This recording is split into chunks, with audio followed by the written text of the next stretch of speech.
Ini dia sensor yang akan kita gunakan. Ini adalah sensor PIR Passive Infrared. Oke, ada beberapa yang perlu dijelaskan di sini.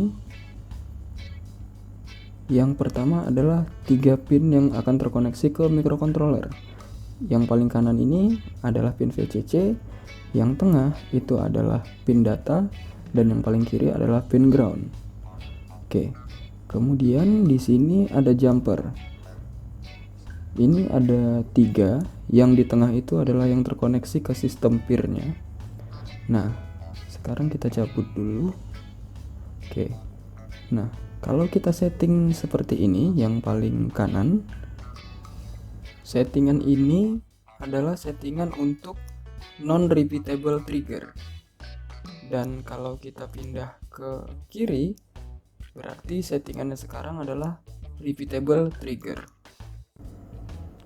Oke, kemudian kita lihat di sini ada 2 potensio. Yang sebelah kiri ini adalah untuk sensitivitas dan sebelah kanan untuk delay on. Oke. Fungsi-fungsi ini akan dijelaskan setelah memperkenalkan bagian-bagian komponen dari sensor PIR. Oke. Sekarang kita coba putar dulu. Ini udah paling mentok di kiri. Kita putar searah jarum jam, nanti ada mentoknya juga. Begitu juga nanti kalau kita putar yang sebelah kanan ini. Oke, ini mentok ke kiri. Kita putar sampai mentok searah jarum jam.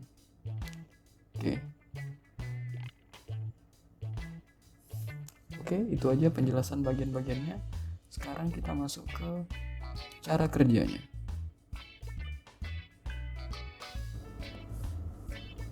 Oke, kita tadi punya 3 pin untuk trigger ini ya.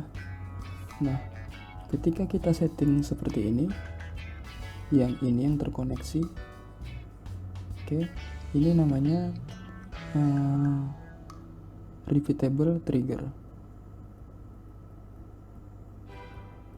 Oke, kemudian untuk yang kalau kita setting yang di sebelah sini, ini untuk non-repeatable trigger. Oke. Nah, sekarang kita lihat dulu. Tadi ada 2 potensio. Yang pertama itu yang sebelah kiri. Oke, tadi kan posisinya ada 2 potensio ya, yang sebelah kiri dan sebelah kanan. Oke. Nah, ini yang potensio yang ini itu untuk mengatur delay on. Oke. Ini kita namakan potensio untuk delay on. Kemudian ini potensio untuk sensitivitas. Oke. Nah, sekarang kita lihat cara kerjanya. Untuk settingan yang repeatable dulu. Ini kita kasih nomor aja, nomor 1, ini nomor 2. Oke. Jadi ketika sensor kita mendeteksi ada gerakan, sensor PIR ini mendeteksi ada gerakan. Jadi kalau kita gambarkan itu misalkan begini, gitu ya. Terus area yang dideteksi itu misalkan ini. Oke. Kemudian ada gerakan nih di sini. Oke. Begitu ada gerakan maka sensor PIR akan aktif. Oke, ketika dia aktif, ketika sensor PIR akan memberikan sinyal ada gerakan, kita anggap ini sinyal on-nya. Oke, berarti menandakan ada gerakan. Selanjutnya, dia akan terus on sampai waktu yang ditentukan habis. Nah, waktu yang ditentukan itu ditentukan oleh ini nih, potensio delay on. Nah, jadi tadi kan ada memutar sampai mentok di kiri dan sampai mentok di kanan gitu ya. Mentok berlawanan arah jarum jam sampai mentok di kanan yang searah jarum jam. Oke. Nah, delay umumnya ini itu 3 detik sampai 7 menit. 3 detik sampai 7 menit. Oke. Oke, jadi misalkan kita setting di 3 detik gitu ya, maka ini akan on selama 3 detik nih, akan on selama 3 detik, kemudian akan mati lagi, akan off setelah lebih dari 3 detik. Oke, ini untuk kasus yang nomor 1. Oke.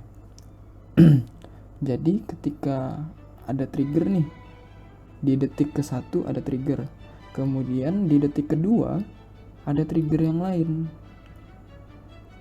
Nah, berarti kan ketika yang warna biru, yang ini nih, jadi akan on, terus ngitung nih 1, ketika masih ngitung 1, belum 2 sampai 3 gitu ya, ketika masih 1, ini ada lagi nih gerakan lain, maka ngulang lagi. Jadi kan ketika 0, 1 gitu ya. Nih kita bikin ulang dulu. Oke, untuk yang warna biru ketika ada gerakan, maka dia akan counting. Ketika ada gerakan on gitu kan, ini akan counting 0, 1, 2 sampai dengan 3. Oke. Ketika di detik ke-1 ada gerakan tambahan lagi nih yang warna hijau, maka delaynya akan ngerestart. Bukan delaynya, timernya akan ngerestart. Nah, di sini ada gerakan lagi, maka akan ngitung ulang nih 0, 1, 2 gitu. Begitu juga kalau misalkan nanti ada gerakan tambahan lagi sebelum si waktu ini habis. Misalkan ada gerakan lagi yang terdeteksi oleh si sensor kita, misalkan di detik kedua di sini, maka nanti akan menghitung ulang lagi 0, 1, 2 dan selanjutnya. Oke. Kemudian ini untuk yang mode nomor 1 yang repeatable. Kalau yang non repeatable, dia begitu on, jadi ini kita hapus lagi. Oke, untuk yang nomor 2 yang mode non repeatable, jadi ketika on nih yang warna biru, ini kan yang warna biru tadi kejadian pertamanya, gerakan pertamanya, terus yang warna hijau ini yang nomor 2 gitu ya, terus ada gerakan lagi nih di detik ke-1 nih. Nah, ketika ada gerakan lagi untuk mode nomor 2 untuk non repeatable, itu nggak ngonting dari 0, 1 nggak gitu, tapi dia tetap akan lanjut sampai dengan habis waktunya, baru dia bisa mode mendengarkan nge-sense gerakan lagi. Jadi ketika masih di wilayah ini nih, di wilayah belum habis timernya, mau ada gerakan tambahan di rentang waktu 0 sampai 3 ini, dia tidak akan merestart si timer. Oke, itulah fungsinya delay on, potensio yang di sebelah kanan tadi.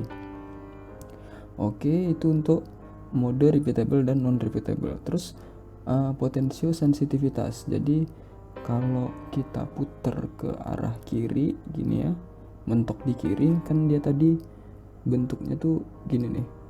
Oke, ini batas ini batas ini. Oke. Nah, kalau yang paling kiri itu semakin sensitif dan paling kanan itu semakin tidak sensitif. Maksudnya sensitif itu gerakan yang bisa dideteksi. Oke, sensitivitas dari si peer sensor. Jadi nanti dicoba aja untuk masing-masing peer sensornya, semakin kiri itu semakin sensitif atau semakin ke kanan yang semakin sensitif. Jadi nanti dicoba aja. Ada kemungkinan setiap sensor beda-beda. Gitu juga untuk potensio yang sebelah kanan ini. Ada kemungkinan settingannya berbeda. Yang paling kiri itu bisa jadi yang paling lama, yang paling kanan yang paling cepat, atau sebaliknya. Oke, gitu aja untuk penjelasan konsep sensor peer kita.